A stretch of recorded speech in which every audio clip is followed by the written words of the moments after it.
Welcome to the Nordic Mythology podcast. I'm Daniel Farrand under the company Horns of Odin. As always, before we jump to the show, I do have to plug our Patreon. As I say, every single episode is how we keep the lights on. It is literally the lifeline behind the show. So if you can, head over to Patreon/Nordic Mythology podcast. The main bonus you get is now you get access to the entire back catalogue of 250 plus episodes that we've created with amazing guests from Alexander Dremen to Anna Selvik, Heilung, Alexander Ludwig. The list goes on, not including all the amazing scholars we've had on. So if you want to check those out, head over onto the Patreon. It's £3 a month. So it's like buying us a cup of coffee or yourself a cup of coffee. And yeah, it helps. It will help us out. And you get so much material from it. Like I said, 250 episodes. I don't even know how many hours that must relate to. 400 plus, I would guess. But you get the bonus episodes that we do, the Q&As, the smut episodes we've just started doing where we read Viking amateur erotica that are a lot of fun. Just go and check it out.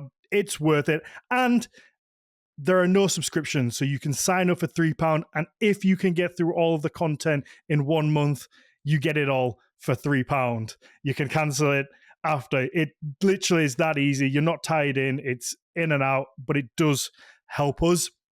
And if you can't, 5-star rating, positive review wherever you get your podcast, or just a like and share. Maybe somebody else will find it. And the little bell and subscribe button on YouTube. You can see our pretty faces. You can see my lovely guest sat here in probably the best shirt we've ever had on the podcast. Oh, you're welcome.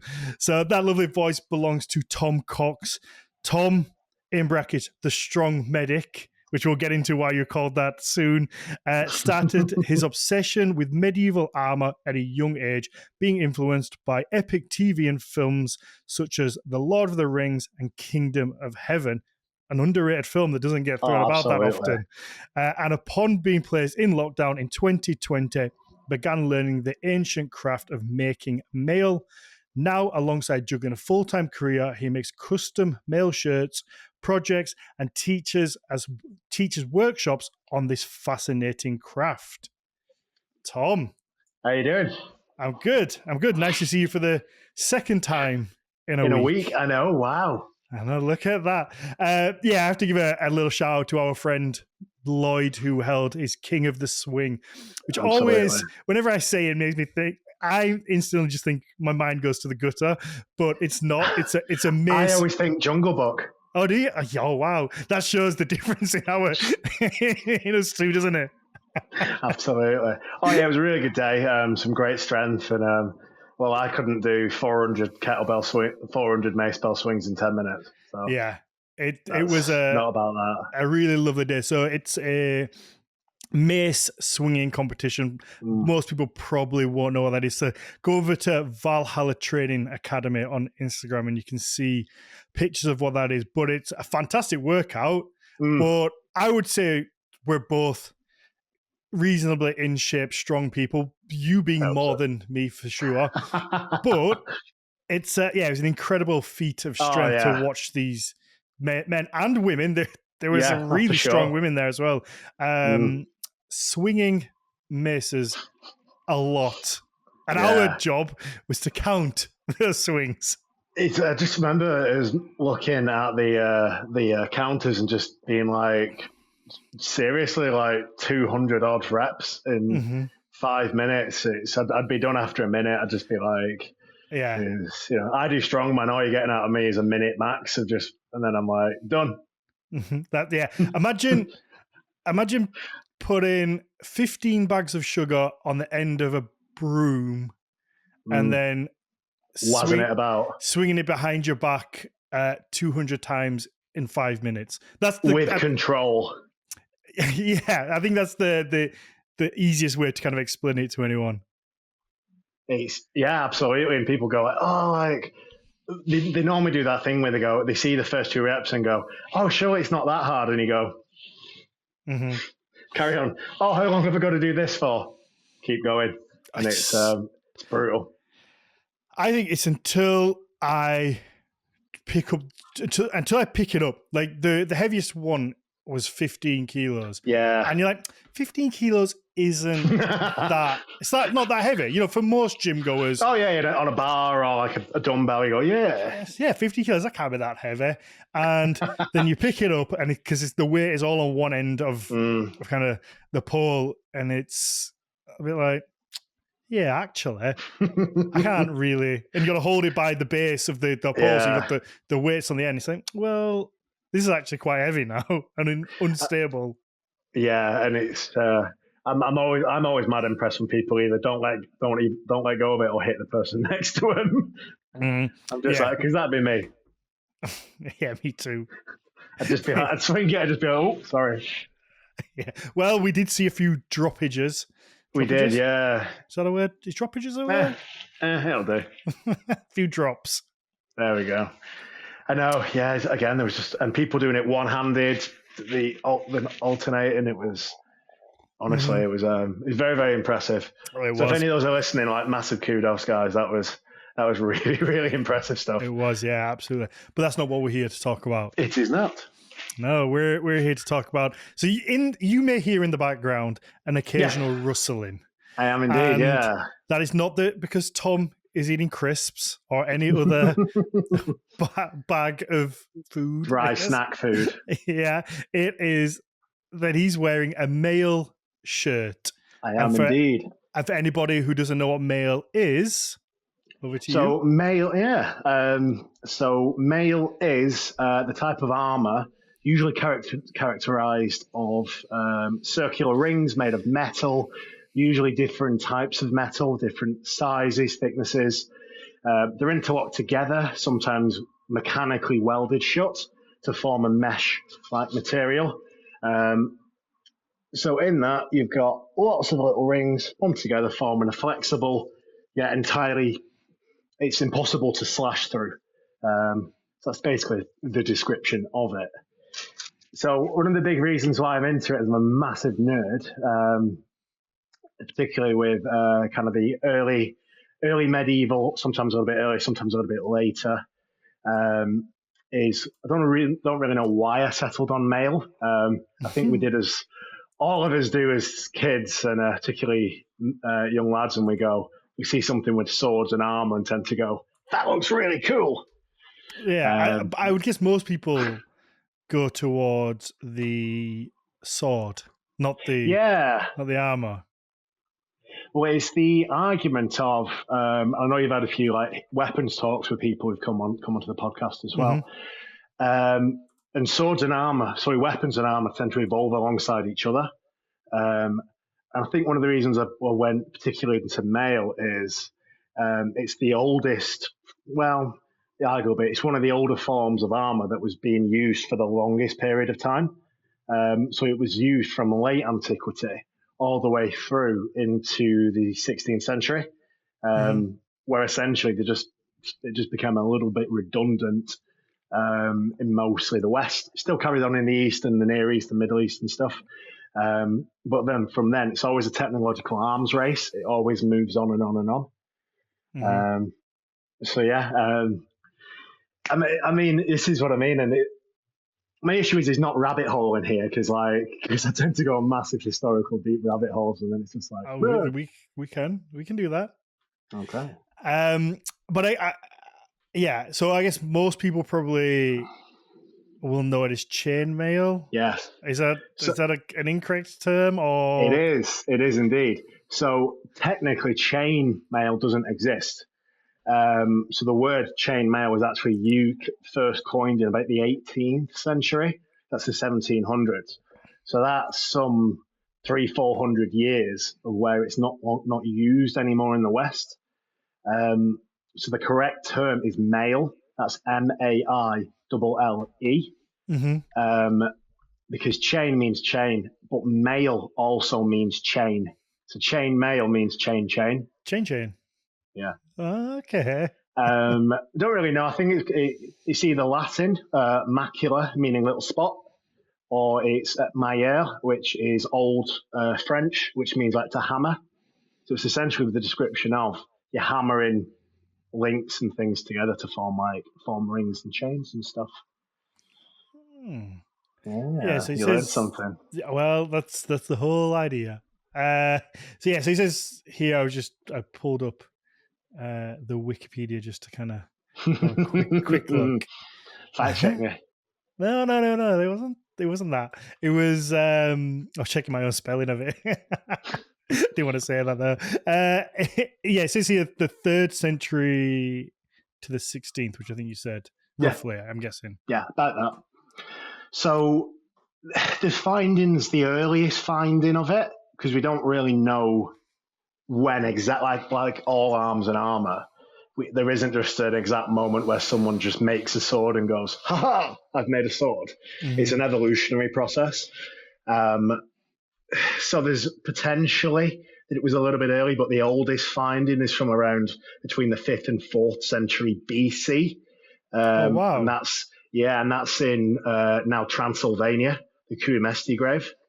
Well, we all know who was using that then, don't we? That is Dracula. We know who's had that.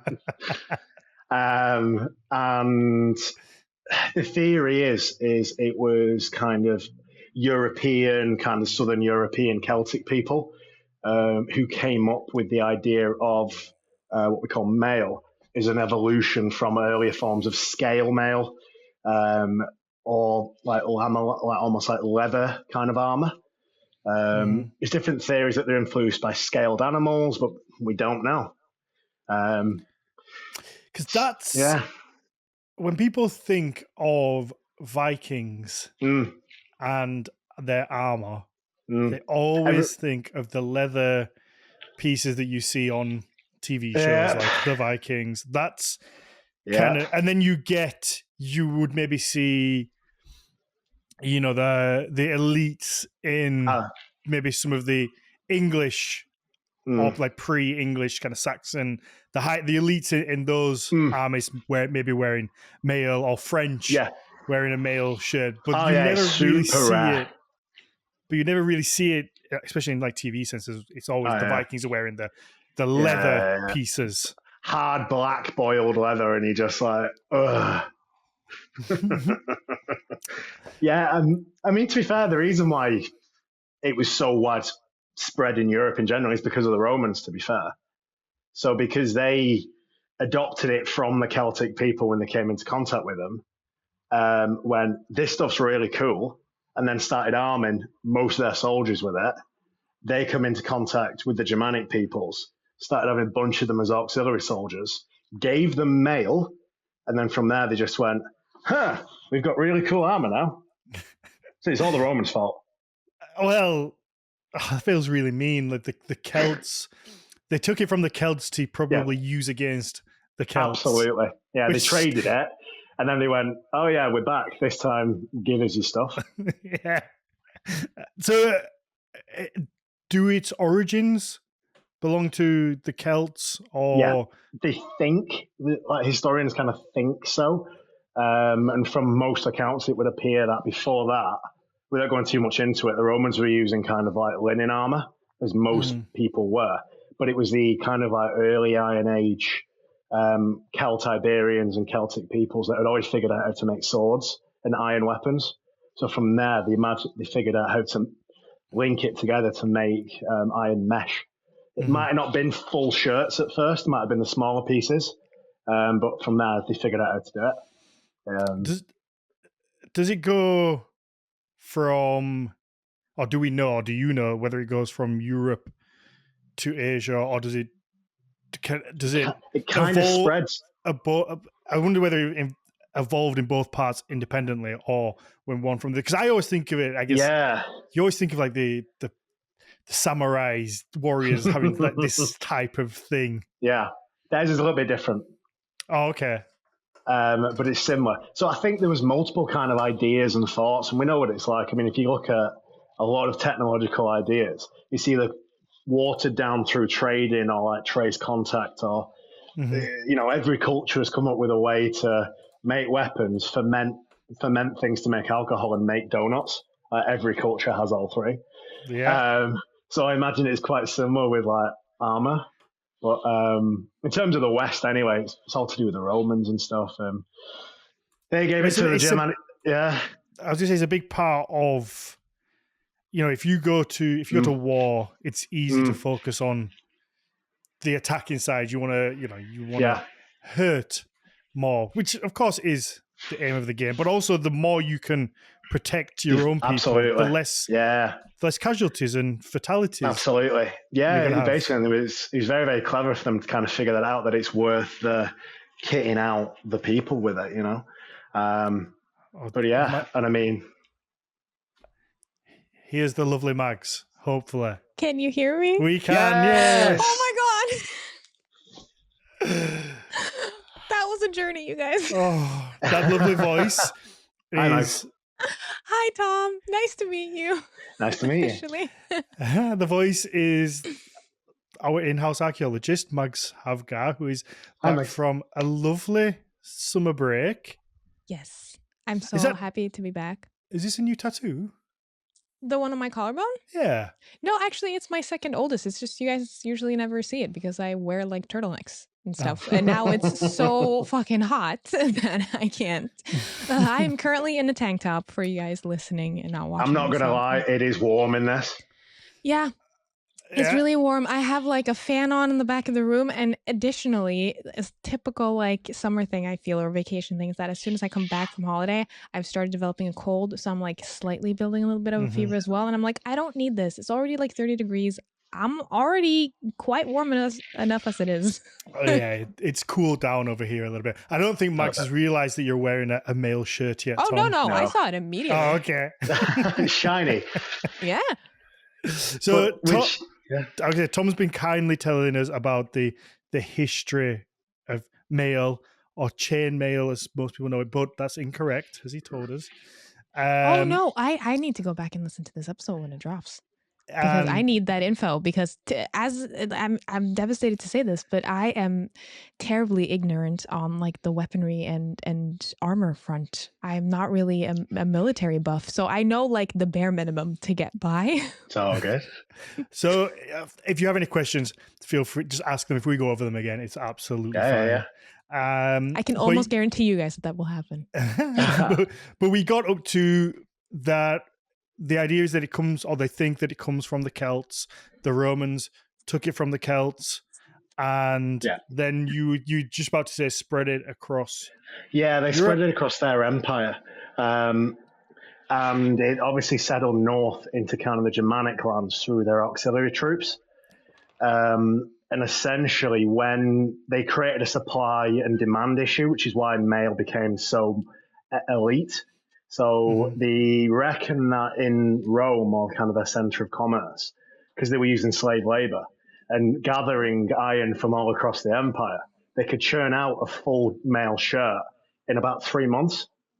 So they were moving fast, but they were essentially, you've got unlimited man hours because you don't have to feed them and you don't have to pay them.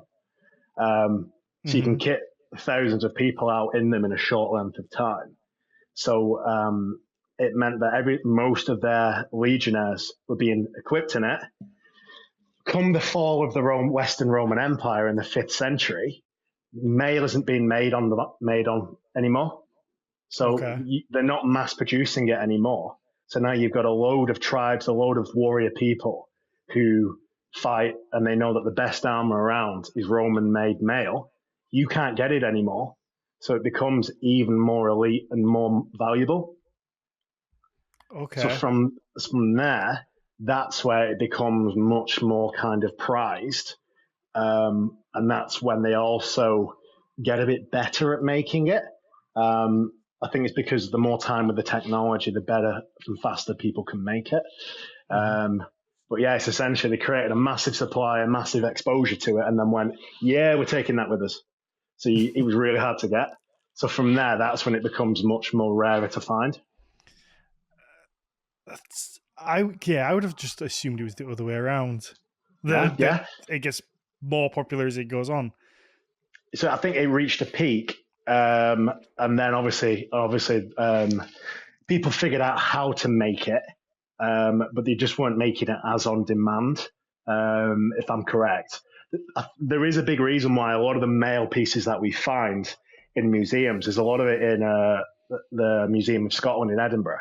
A lot of it is Roman or slightly pre-Roman, but there's only ever been one complete set of Viking Age mail, which is the Geirmundbu find. Mm-hmm. That's the only complete Viking Age. The Danish Museum in Copenhagen has a full one, and I think that's 3rd century. So that's Roman. But it's Roman, but it'll be a Germanic troop. They found it in a big weapons cache that they reckon had either been stolen or it had been traded. But in that is Roman mail. So it's Roman made, but Germanic used. Yeah. Through some sort of chain of events that we don't know. Yeah, essentially, we don't know. If I had a time machine, I'd go, where did you get that? Oh, the amount of times I have said that. Yeah. I'm like, I don't even want to like fuck with history or anything. I just want to like do the anthropology thing and just stand in the background and just watch. Just like, what's happening? Absolutely. Who did what? Yeah. How did this end up here? Yeah, sure. It would be fascinating. So how long does it last? Because if we have thousands made by the Romans, do they live on for, or is it possible to live on for hundreds of years, or is it because I guess it would rust? Yes. So if you look at historical examples, this is why we don't have a lot of it. Iron doesn't last very long in the ground. It's wet and there's stuff that gets to it. So there's a reason why we tend to find small pieces, not complete shirts. There's varying theories. One of them is they're either cannibalized before they get to rust. So that is, if you know that somebody wearing a lot of mail armor is buried in the ground, and you know that no one's going to come back and dig it up and revere it, you're going to steal bits of that iron because it's very, very useful. Either it's lost and we haven't found it yet, or it just degrades. It just rots. Could it also, in like times where perhaps there was some sort of like iron deficiency, perhaps been like melted down and reused? Yeah, exactly that. So for instance, mine's a period example similar to Geirmundbu, where it's tunic length with 3/4. There's enough iron in this to make about 4 swords. Okay. Yeah. Which I will get on to why these are so expensive. Because of that reason, it's the amount of raw material. And if you're not able to get it, if you know someone's buried with a load of it, you're going to just chop it up. Or not even bury it with them to begin with. Maybe if it's that hard to get, like why? You also, why wouldn't someone else inherit it? Exactly. And as well, you don't need mail in Valhalla. Yeah, like why would you? Don't. Like that's the point. It would depend on, I guess, whether there is that belief, because we don't know for certain. That belief that you take your grave goods with you to the afterlife. Oh, obviously, sure. Yeah. It's kind of suspected, and it's probable that because 'tis a highly debated discussion to which we have no consensus currently. But this is what I mean. I don't pretend I'm an expert. I'm not. I'm just a history nerd who likes doing the thing. Well, from the inside of academia, I can tell you that it entirely depends on who you talk to. People are, convinced by different things. I don't even know where I stand in this debate. Like sometimes I'm like, yeah, sure, that tracks, but also it could be other things. But then again, I didn't grow up with a Viking Age mindset, so what the fuck do I know? Yeah, this is what I mean. We just don't know. No. No, go on, finish. Sorry. No, carry on, dude. I was going to say, do we know whether it started out as something to make shirts out of, or would it have started out as maybe like to make smaller bits like helmets or gloves? Maybe I don't know if gloves were a thing. So gloves were later. Were a later period. So that's more tend to be like 11, 12, 13. For those of you who aren't as well versed in the timeline of historical periods as perhaps we are, I would just like to slightly mention that that's past the Viking Age. Yeah. Oh yeah. That's into the time of the Crusades and onwards. Yep. Sorry, go ahead. Go ahead, Tom. No. Yeah, it's good. So we're always bound by the typical thing of we haven't found it, so we don't know. If somebody finds gloves, Viking age gloves with Maille on them, cool, there you go. As it stands, we haven't found any. As for whether it's helmets or shirts, I imagine the way that Maille was valued, I'd imagine where if you can afford Maille at all, usually you're going to be of high status, or you've got someone of high status who is essentially giving you that, gifting that to you. I don't know about you guys. I'd go for the full shirt. Sure. Because you're going to go. I like my head though. This is what I mean. And I mean, to be fair, so like the Geirmund we find both the shirt and we find the helmet with the Aventail as well. That person was just like flexing the shit out of that barrel. Oh, yeah. Yeah. That is a very, very, very powerful individual. So this took me using modern methods. So I didn't make these rings because I don't have a workshop. And I think my missus would kill me if I started welding in the living room. Can't imagine why. This took me like 7 months. So making the rings, you'd probably double that. 7 months with how much time committed? Because you're a busy man. Yeah. On my downtime, I'd normally lock in and do like 2-3 hours, 4 hours a night. Wow. Okay. So there's a lot of hours. Yeah. Because I guess unless they had somebody who was a professional Maille maker who they said, this is your job, you just sit there and make Maille, it would be a case of you had to do it on your evening. Yeah. And I do think those are the ones who are making it. If we look at later examples through kind of the later periods, like I said, the 11th, 12th centuries, you get specific mailers with apprentices who are essentially young boys who have small fingers and good eyes, who you train to do all the hard work, which is actually riveting the rings together, whilst you've done your time and you can map it out and do the overall job. So I would not be surprised if you had specific people, probably under commission from a powerful lord or a king or that equivalent, whose job it was to specifically just make this stuff.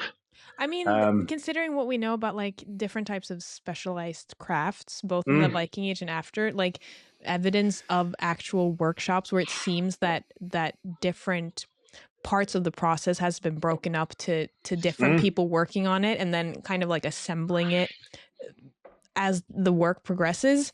Yeah. I mean, that tracks to my mind without me having looked into it. That makes complete sense. If it becomes, I hesitate to say a business because that has too many modern connotations, but if it becomes like a practice, if it becomes a practice, something that's necessary and something that people feel is worth investing in and keeping a steady supply of, then specialization is historically it's very natural that occurs.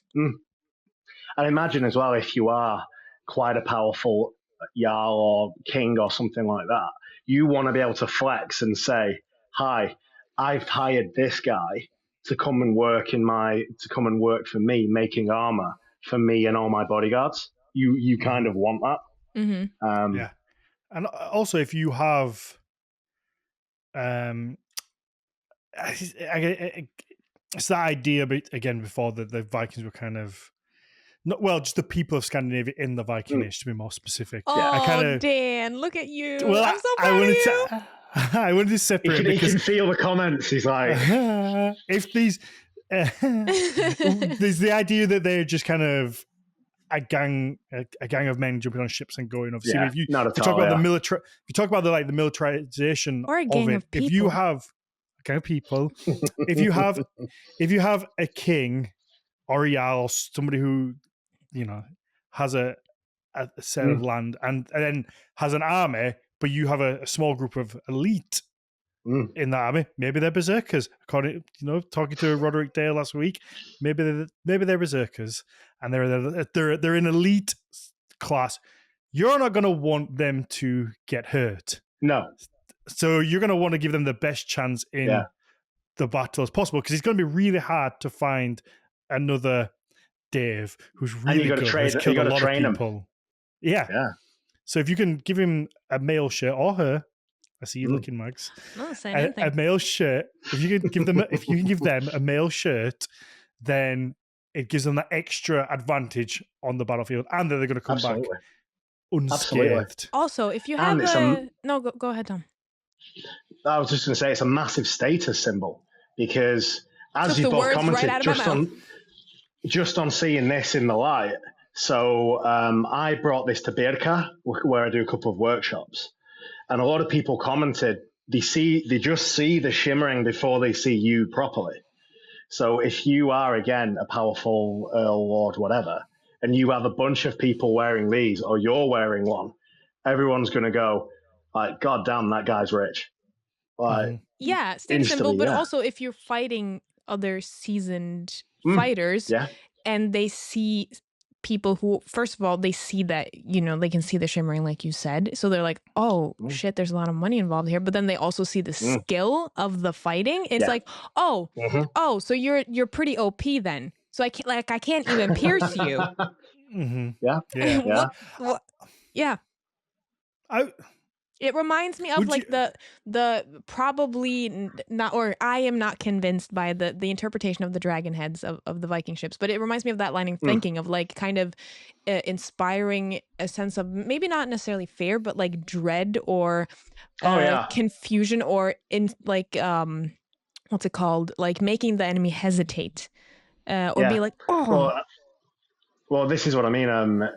Say if you go to any good reenactment festival, if you see a bunch of people kitted up, helmets, mail, shields, weapons, even though we know it's not real, and we know that it's not real, there's an element of going, yeah, these guys look like they can fight.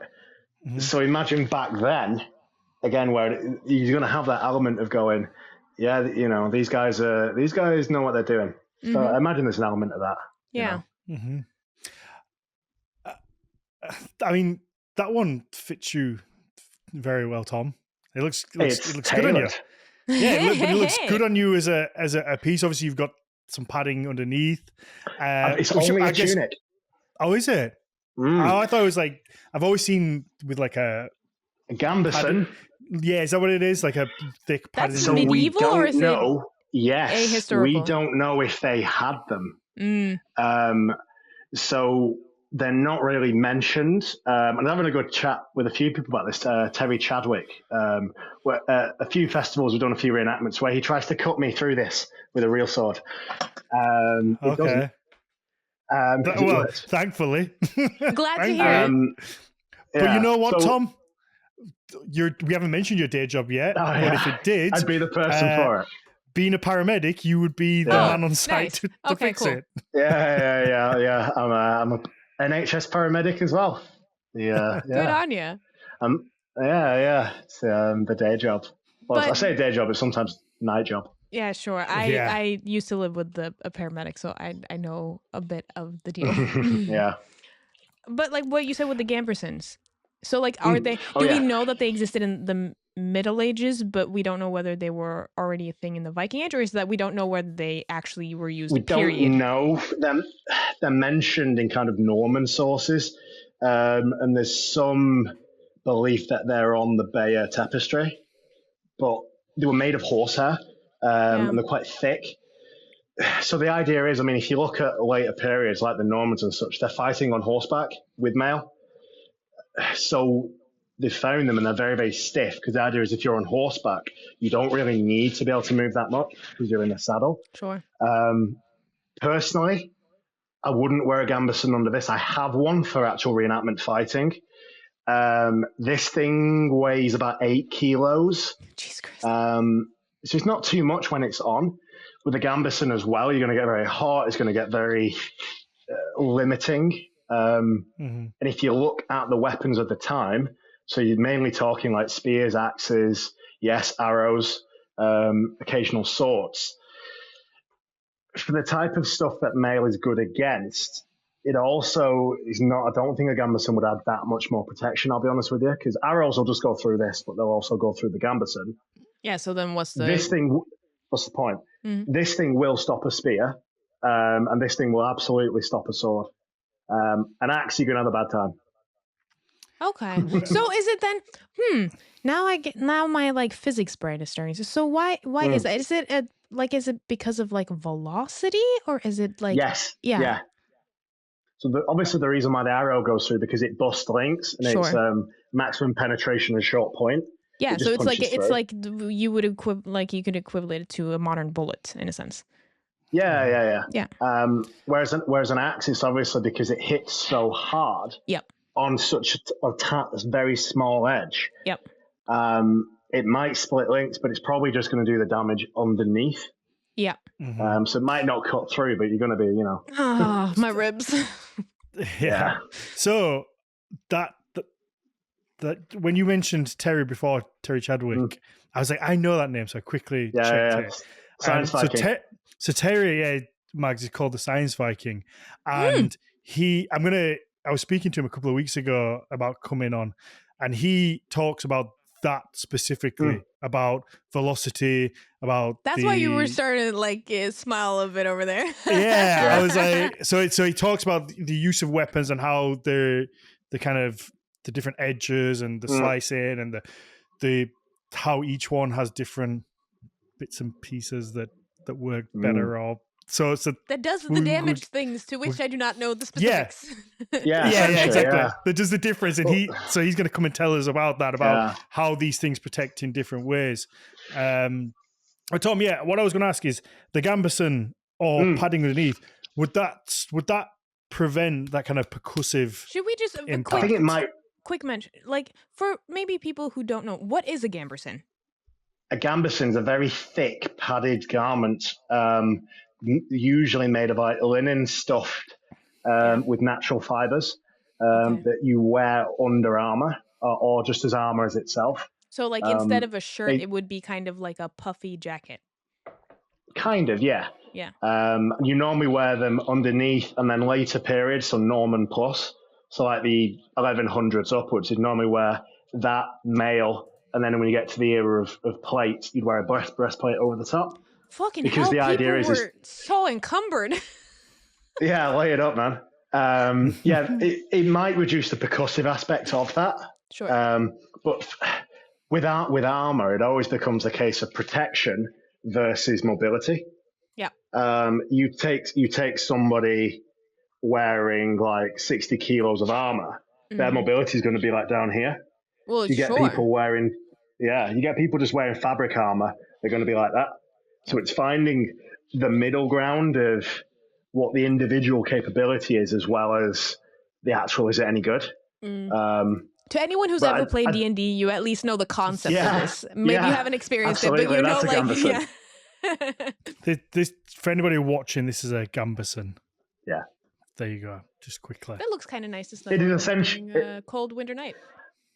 So it depends which one. So you get the usually made of linen, so they can be quite scratchy. But you're wearing it. Yeah, you're wearing it to not get bashed. Sure. Yeah. But, not for comfort. In short, we don't know. We don't know if they had them because fabric doesn't last underground. No, famously, as you know, Max. I work on the Oseberg tapestries, so nice. Fabrics and dirt. I am quite familiar with the issues involved. Yeah. Absolutely. I have also been at an excavation where suddenly someone came in and be like, "You need to make sure that this is like cooled properly and looked after because it's the only part of this that we've found." And I was like, "What am I looking at exactly?" And they were like, "Yeah, it took us a while to notice, but it's textile." And I was like looking at this piece of dirt and I was like, "Oh yeah, I see some strands of fiber in there. Good catch, you guys." It's like, this is fancy dirt. Yeah, fancy dirt. Exactly. I bet it makes you shudder to think how much has just been missed by people who aren't correctly trained or have that keen of an eye, or just amateurs who come across stuff and just kind of dig through it, and there's these little bits in there. So for me, going on that topic is I try not to imagine how much early medieval and just kind of historical stuff has been found by farmers in the 1800s, and they just thought it was a lump of iron or just a lump of nothing, and just completely just thrown it away or just wrecked it or thrown it in the fire. Yep. And you're just like, ooh. It's you know. true. I mean, this might be a stupid comparison, and I might not get to it immediately, but I will say this. Yes, Dan, 100%. And that is a thought that I tried to actively not think about too much because it just makes me sad. But then again, I would maybe like positively rephrase it to, well, consider then the potential wonderful discoveries we could make in the future, considering the technology and the skill we now have to excavate places that before haven't seemed relevant. And the comparison that I was going to make was that I also assume, Tom, that you don't necessarily think about the human lives that could have been saved if people who were more well-versed in medicine helped them out. That's true. Yeah, that's true. Yeah, I mean, human lives and like artifacts are not the same, but but it's kind of I get what you mean. Yeah.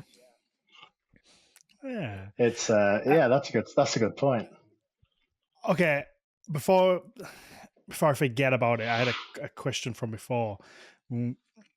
What about, or do you think there's any link to historical figures like Bjorn Ironside, that the name Ironside potentially kind of being impervious to kind of damage, and the same with, I guess, berserkers. You have that that's a fun thought. that term in there about they can't be hurt by iron and fire, and whether that links to it, maybe like a fire arrow, maybe, because I guess a fire arrow would be if you had a fire arrow, you would have like a rag tied around the end versus just a straight point. I'm speculating here.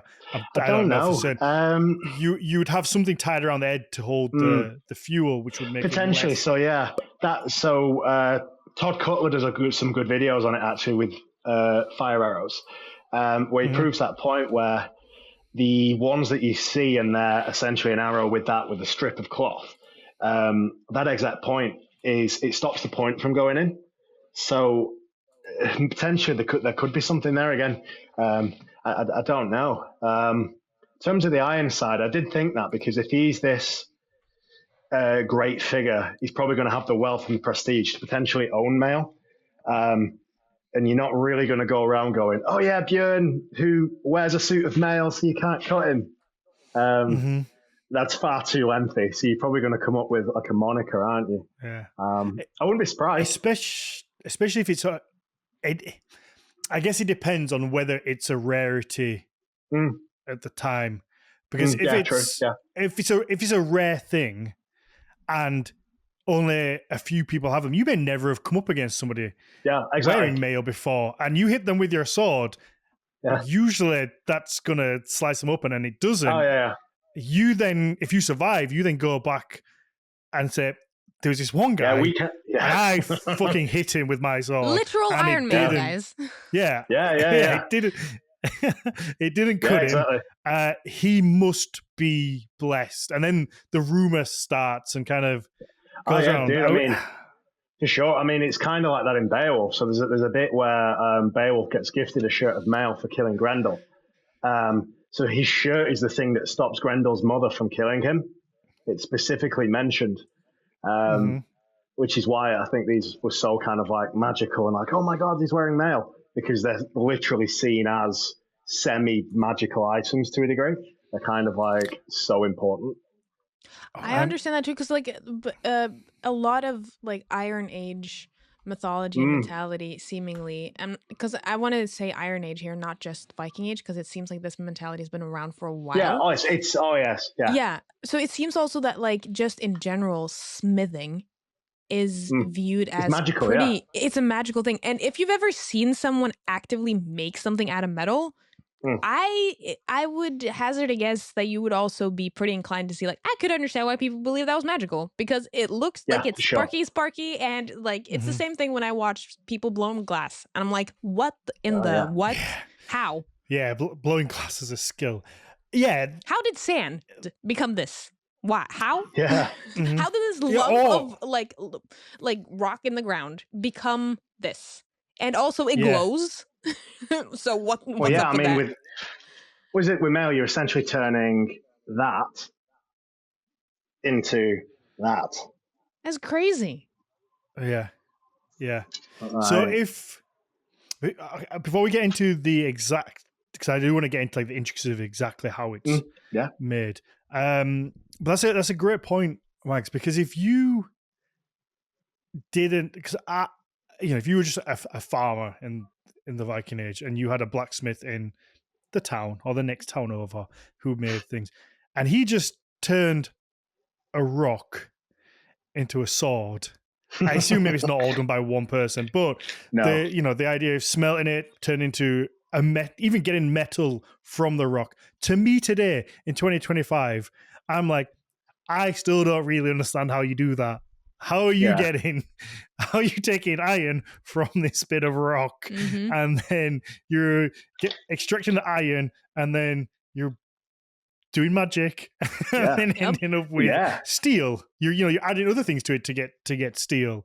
It would be magic. No wonder it was the dwarves doing it. Yeah, but also it's like I feel like it's kind of akin to, we don't really talk about it too much, but I think it's something that's been overlooked, where I think there's a lot actually of overlap between the mentality surrounding metal and smithing and the mentality surrounding textile work and making things out of textile, because you start with a lump of wool and then that lump of wool goes away for a while and suddenly you have a 10-meter long sail. What? Yeah, and like people can like create or destroy people's lives based on what they weave and shit.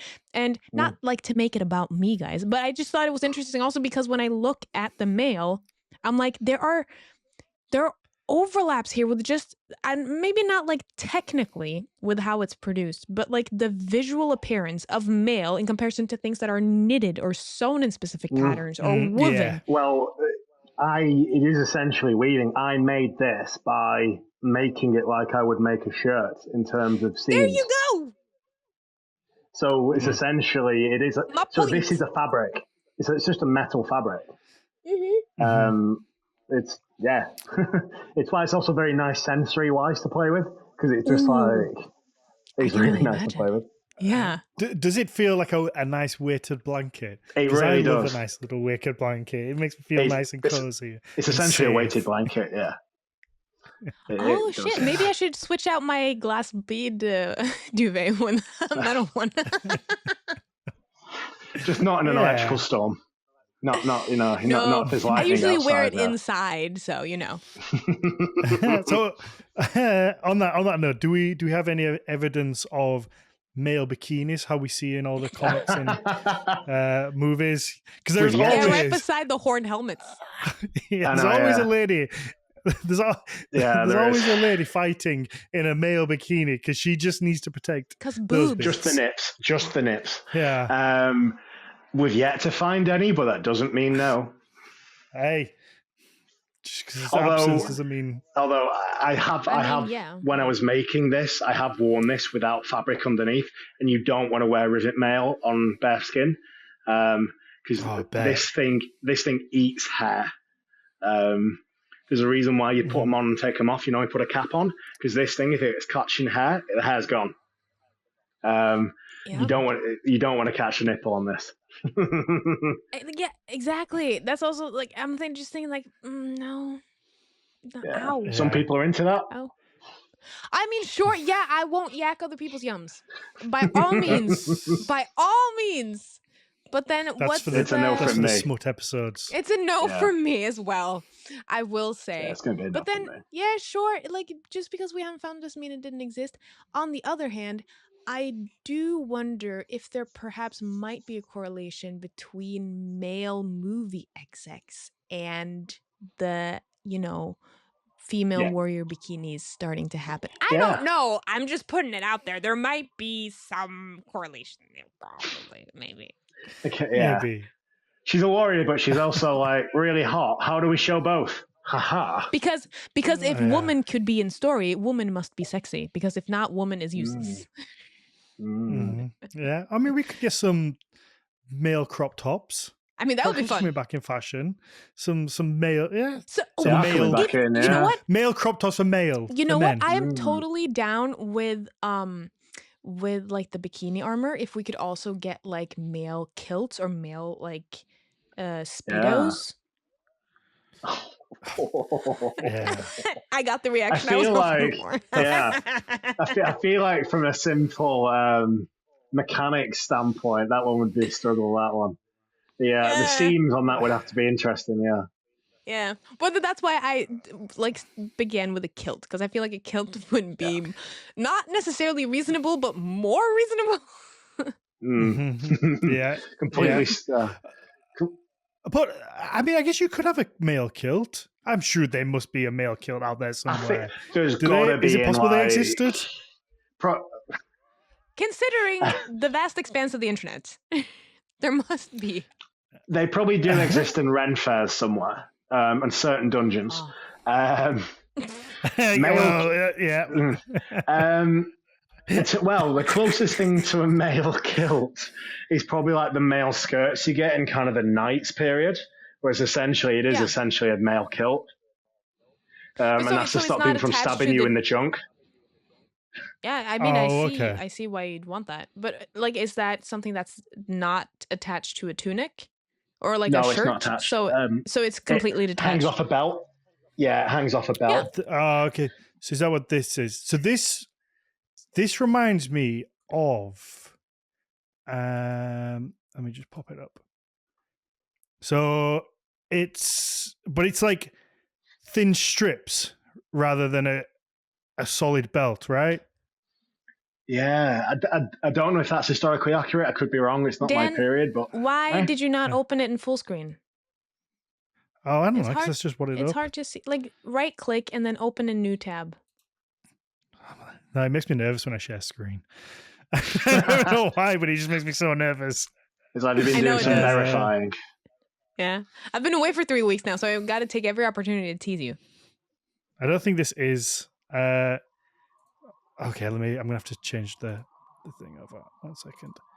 But what I was going to say is that it reminds me of... Do you remember when we had Nicole DeRushi on? And she was telling us about the... Yeah, the Neolithic / Bronze Age skirt. Yeah. Skirt, yeah. So, yeah, Tom, I don't know if this is accurate, but that's the idea. Okay. In theory, it could work. I don't know if that's... Is that what you were meaning before? No. If you look up okay. I've just wasted everyone's time. I do apologize. It's essentially,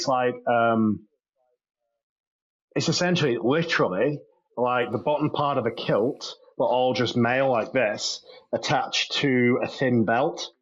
And what you do is you put on all your other armor, and then you'd button that up over the top, and it hangs down to just above the knees. But that's much later. So it's a top skirt. So it's a top skirt. That's what it is. Oh, I don't mind. I think that's great. Like this lovely gentleman here. I think I found one. I don't know why I'm so keen to find one, but why not? I don't know. I guess like this one. Again, the picture's quite small, so I do apologize. Like this. But wouldn't that defeat the purpose? Because his junk is his junk is extremely available. Yeah, but his butt's covered. So show and tell, guys. Here we go. Oh, okay. Oh yeah. You see, he's wearing a male skirt. Hold it to your right, ever so slightly. Other right. A little bit more. No, a little bit to your right. A little bit more to your right. To your right. There you go. A little bit more. There we go. Okay, I get it. You see it? It's a mini skirt. It's very 90s. It's essentially a mini skirt made of mail that you wear over the top. Don't you feel like I could have like that? It tracks to me that Scary Spice could have worn something like that. Probably, yeah. Yeah. I'm not going to Google male bikini. Just chail male bikini. Let's save that for the Q&A part of the episode. I probably need ID. now as well in You the probably UK. do now. You probably do now, yeah. But no, it's it's a weird hobby, but yeah, I like it. So how many? I'm going to ask you something. I'm going to run for a wee, and I'll let you answer it. Oh no, I want to. Hang on. Just wait for me to. I'm going to run for a wee. Then I'm going to ask it. Well, then I do apologize. I can use the time to ask, because I've been curious about this since the start. Yeah. Okay. Why can't I call it chainmail? What have I missed? So chainmail means chain. So so it's like a chainmail. technical, Yeah. it's incorrect technically. Yeah. Right. Okay. So the word chainmail comes from the 18th century, so the 1700s, written in reflection of medieval findings like medieval armor and things. So mail comes from, it's either Latin or French. Maille meaning to hammer, or macula meaning spot in Latin, which makes sense because they're like little circles. So they think it's to do with that, which makes sense because the Romans spread it everywhere, so it would be Latin. But then, the different words come from it from different bits. So technically, the way that they're interlinked, it is not the same as an actual chain, and that's why it's an incorrect term to use. Yes. Or am I misunderstanding? To a degree, so both words mean to chain. So Maille means to chain. So it's essentially, it'd be calling it chain. So it's like the River Avalon type situation. Kinda, yeah. Like the River Avon. It means river. Yeah, river. Essentially. Okay, interesting. Because I've just assumed that it's like a specification, since you also have plate mail, but then the thing is that mail itself refers to the hammering. Oh, it means the hammering, yeah. So, but then it means the hammering, but because mail was around first before plate. OG. So as a sense, this is like the longest serving bit of the armor. Speculate anyway. So because this stuff's essentially. But I think so anyway. I could be wrong. I'm probably going to get someone in the comments going, "That's not quite true." Well, sure, but that's why it's wrong. I feel like this is why this podcast exists. You have no idea how many episodes Dan has slowly weaned me off of making 1,000 disclaimers before I say anything, because I'm so scared of getting something wrong, and I'm like, don't come get me. But okay, but interesting, because that is genuinely good to know, because I was not aware. I mean, it's to be fair, you only get nerds like me going, actually it's called mail.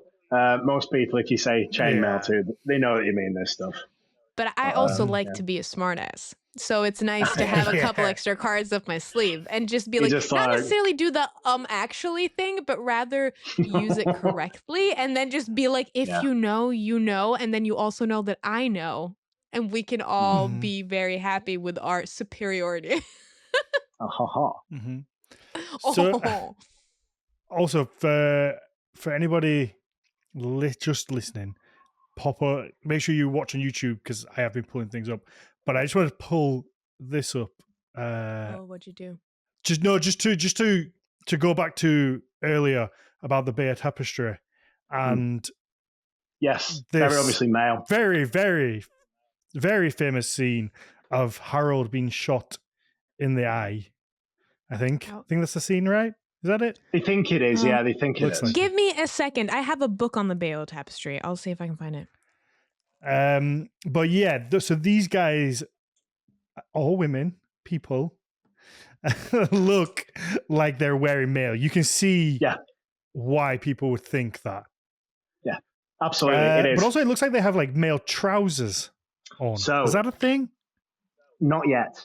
So during this period of time, because the Normans were using horses, the length of mail shirts increased to cover the legs. Because if you're on horseback and you're riding up to someone, their kind of midsection wise is your thighs. So you're just going to get cut across the thighs. So the length of the male shirts increased to cover the thighs. It looks, so it carried on. In the picture, it looks like they're wearing male, almost up to shorts, and then I guess leg wraps. Yeah, they're leg wraps. Yeah, I think they are. And then at the bottom, I don't know if you can see my cursor, but at the bottom here, it looks like he's putting it on or making mail. It's like kind of doing something with a male shirt, which looks really interesting. So I believe there's scenes at the bottom of people stealing. I think I can zoom in. Hang on. Yeah. Oh, yeah, that makes sense. I believe they're looting the dead because that's what you do because it's really expensive stuff. Oh, hang on. Let me see if I can zoom in because I know you're on your phone. This is fascinating. Hang on, I got like a catalog of the scenes here. Like, you can literally see he's taking the mail off his body. Can you see that, Max? Yeah, that's really interesting. That's so funny. Because okay, for anybody that is just listening, you have a figure with his neck bent forward, bare-skinned, with a male shirt pulled off, but still his head inside of the shirt, like when you're trying to take a t-shirt off that is too tight around the neck and you can't get it over your head quick enough. And the gentleman pulling on the other side of the male as if stealing it. Mm-hmm. What a very modern picture. I don't know. That just kind of... I love stuff like this that makes me think, oh, they really were just humans, weren't they? Mm-hmm. They were just people. Don't change. Yeah, people don't change. Hey, Dan, are you on the Wikipedia page right now? Yes. Could you tell me what scene that is, what it's called? Oh, hang on. I was on the Maille. The Maille Wikipedia. Well, just look at the caption under the picture.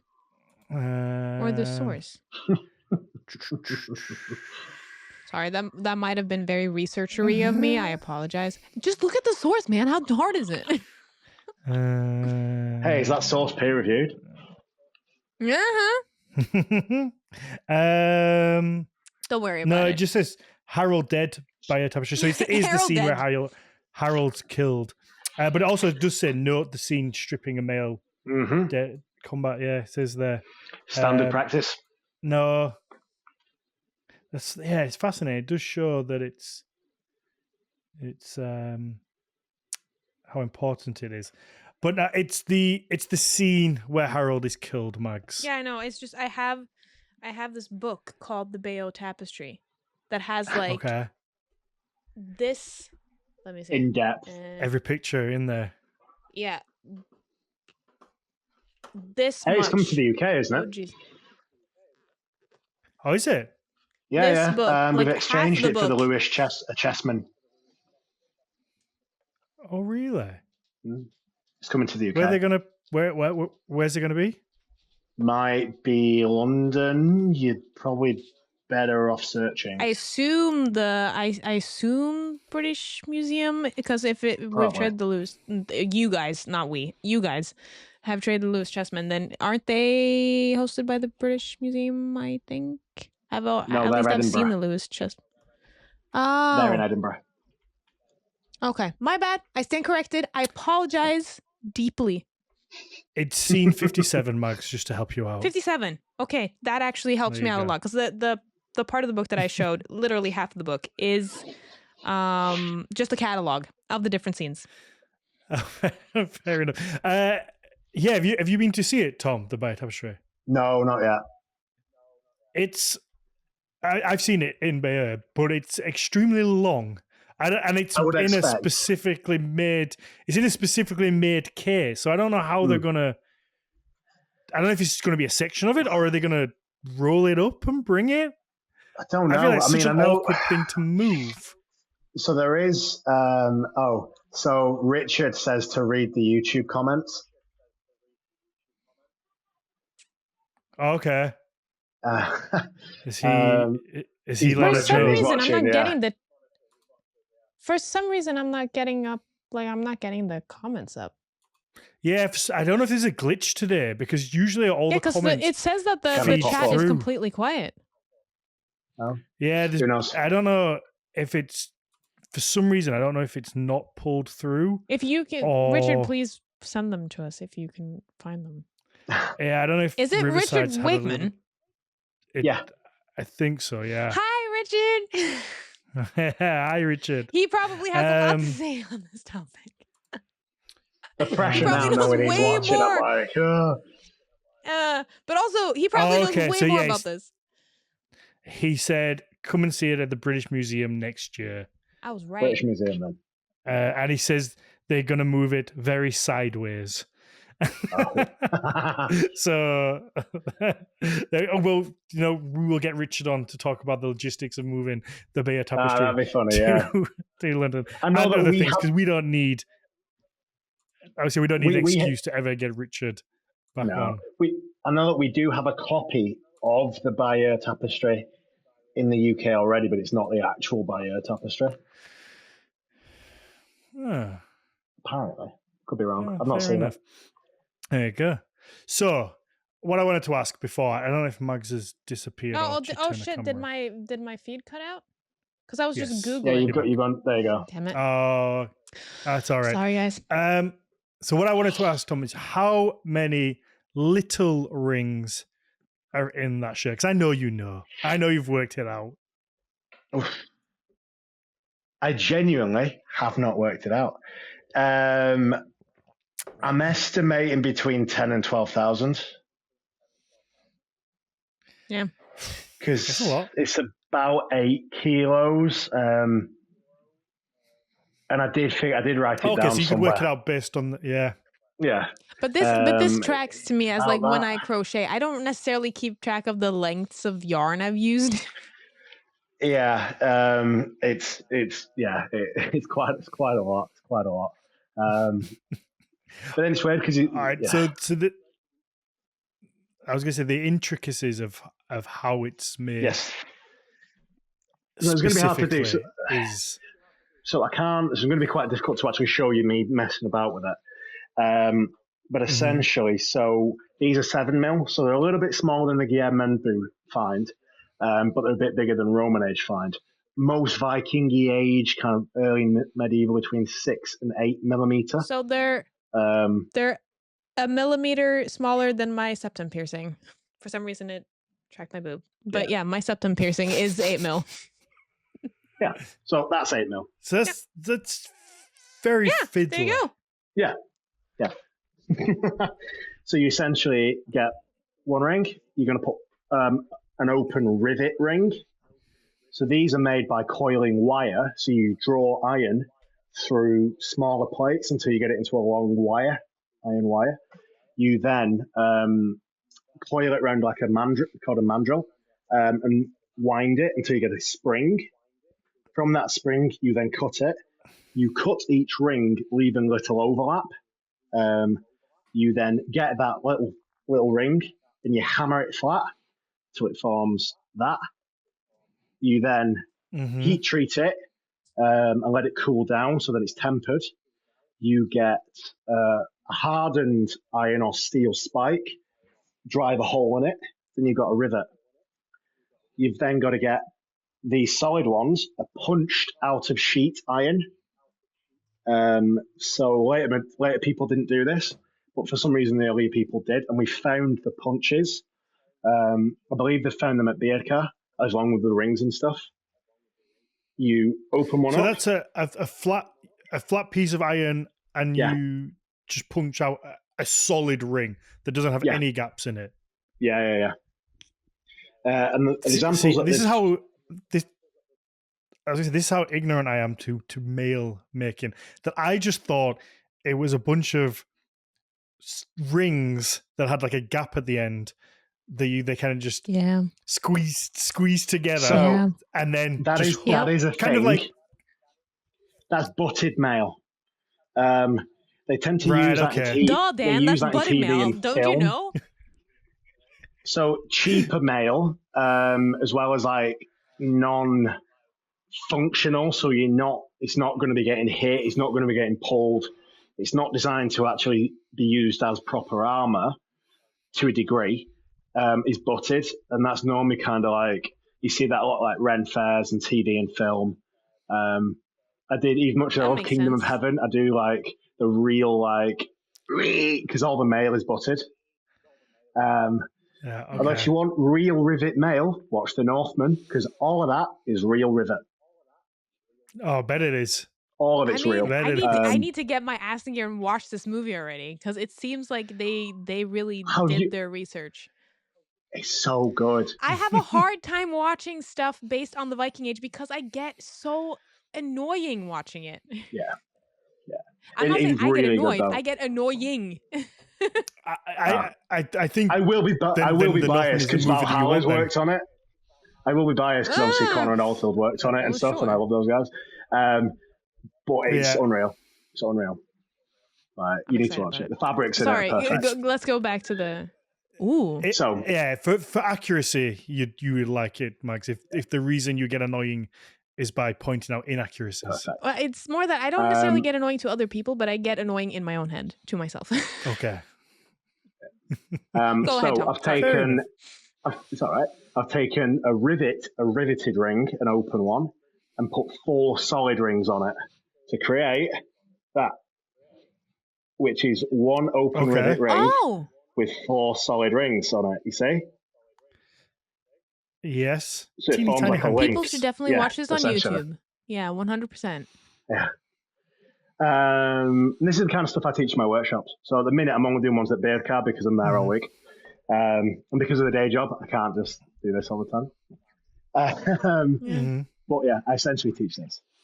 And all you're going to do when you create a chain is you just add another rivet ring and 2 more solid rings. So you will always have 1 solid ring and 1 rivet ring and 4 solid rings attached, which is why it's called 1 in 4 Maille. Okay, so time for the dumb question. At what point do the different rivet ring and did you call them solid rings? But where do they interlock? Because they seem like separate components. So what tends to happen is you then start to knit them together to form chain like that. So you'll make a row and then link it. You see?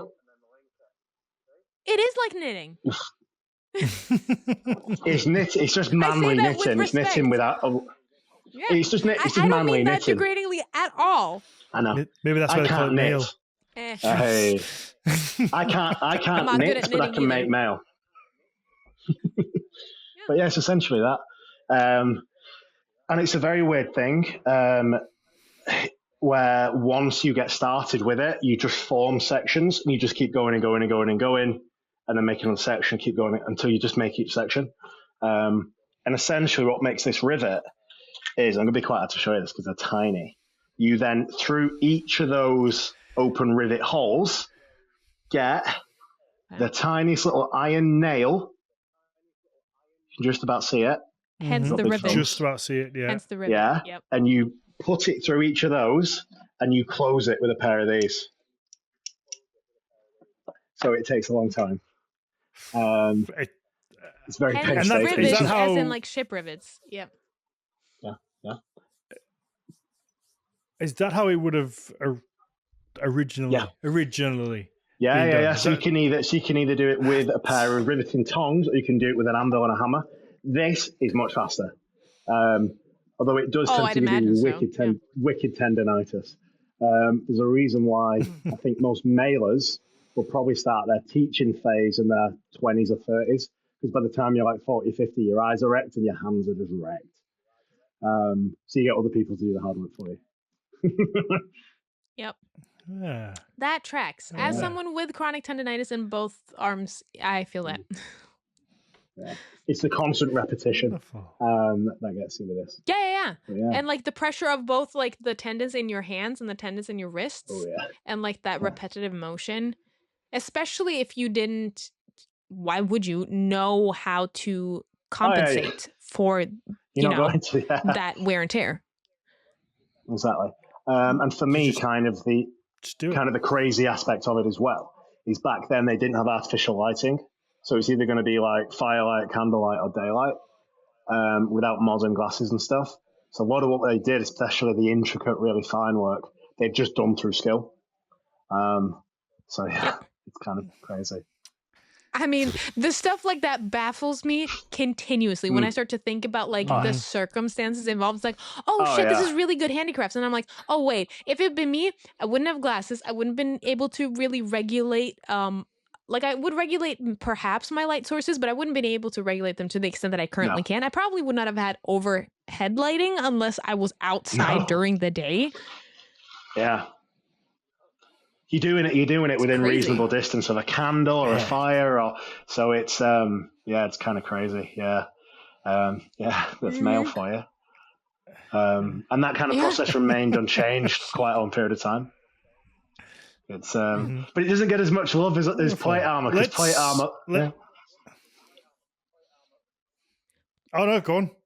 I was going to say, a lot of people I love plate armor, but for me, Maille's just an unsung hero. I'm just like, this stuff's harder to make than plate.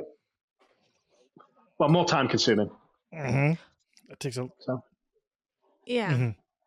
I also assume that plate armor obviously is less easy to move around in because it's literally to a degree. plate. Okay. To a degree. Well, maybe not difficult then, but also like less comfortable, maybe? Or I could be wrong. I don't know. To be fair, I've not spent a lot of time in plate, so I can't really answer that. But I think it's like anything where it's tailored, he kind of fits okay. Yeah. So I get a lot of questions on this where people go, oh, is it not super heavy? Like, do you not, is it not uncomfortable? Because it's fit for me? No, it's okay. Because I'm, as you mentioned, Dan, I'm of a physique where if I wear large shirts that fit the chest and back, they tend to hang off me like a tent. Whereas this, because I've managed to taper it in, it fits very snugly. It's hard for me to show you without standing up. But it fits quite snug on the back, you see? So it kind of goes in. Mm-hmm. So, yeah. But then I also imagine then because you've been able to taper it, then... Or maybe I'm wrong. I don't know. How does maths work? It's like, would there have been more metal involved if you hadn't tapered it in? Or am I incorrect? Maybe there would have been less? I'm not sure. You know what? Maybe this is not important. Doesn't matter. I was just wondering if you'd saved yourself some weight in tapering it in. Probably. But then my logic started kicking in, and then they started arguing with each other. And I'm like, I don't know what I'm talking about. Probably because it's less rings. I don't know. I try not to think about it too much. Yeah. That's essentially what I was getting at. Yeah. Perfect. Let's wrap up the main show. Like I say, I think there's a glitch. I don't know if we can do a Q&A. Maybe we should all just leave after the main episode is wrapped up, and then we can come back in using the same link and see if the glitch is still there. Works for me. Maybe, but I think we all left before. But we can try. We can see. 'Cause I missed the chat. I know. Maybe everyone's just busy and they don't want to speak to us today. Who knows? Could be that also. I have a feeling that might not be the case.